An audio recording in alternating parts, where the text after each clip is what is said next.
আজকে আমি যাচ্ছি এমন কিছু রোগের বিষয়ে আলোচনা করতে, সাবধান না হলে যেসব রোগে অনেক লোকের প্রাণ নিতে পারে।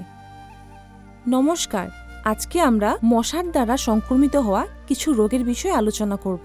ডেঙ্গু, জাপানিজ এনকেফেলাইটিস, একুইড এনকেফেলাইটিস এইসব রোগ অন্যান্য মশা কামড়ালে হতে পারে। এই রোগগুলো অনেক ভয়ঙ্কর। যদি আমরা সঠিক সময়ে সতর্ক না হই বা চিকিৎসা না করে, তাহলে যে কোনো মুহূর্তেই আমরা প্রাণ হারাতে পারি। বড় ব্যাপার দেখি।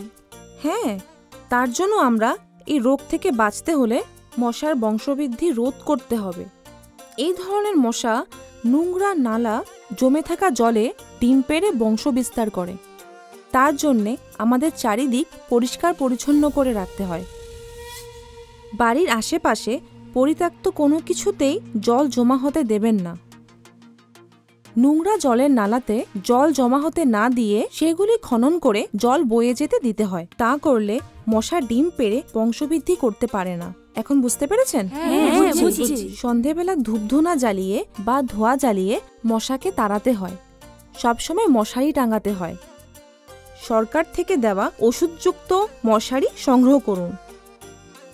মশা নিরোধক ও কীটনাশক ব্যবহার করে মশার বংশবৃদ্ধি নিয়ন্ত্রণ করতে হয়।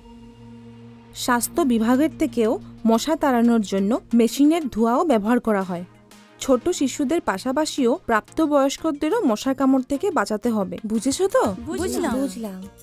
যদি কারোর মাথা ব্যথা, জয়েন্টে, পেশিতে ব্যথা, চোখের পাতায় ব্যথা, দাঁতের মাড়ি থেকে রক্তপাত, অতিরিক্ত জ্বর, চোখ লাল হওয়া, রুক্ষ ত্বক হওয়া, ঘাড়ের জড়তা, অচেতন হয়ে যাওয়া, শরীরের তাপমাত্রা 100 থেকেও উপরে যাওয়া, মানসিক ভারসাম্য নষ্ট হওয়া, এইসব লক্ষণগুলো দেখলেই তখনই স্বাস্থ্য পরীক্ষা করে চিকিৎসকের পরামর্শ নিতে হবে।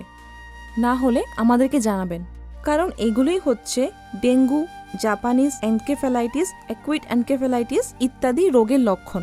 সঠিক সময় এসব রোগ ধরা না পড়লে বা চিকিৎসা না করলে নিমিষে প্রাণ হারাতে পারেন। এইটা তো ভয়ঙ্কর কথা। ভয় পেতে হবে না, শুধু সতর্ক হন। স্বাস্থ্য বিভাগ এবং সরকারে দেওয়া নিয়মগুলো মেনে চলুন। এটি করলে আমি আমাদের সাথে আমাদের পরিবারকেও বাঁচিয়ে রাখতে পারবো।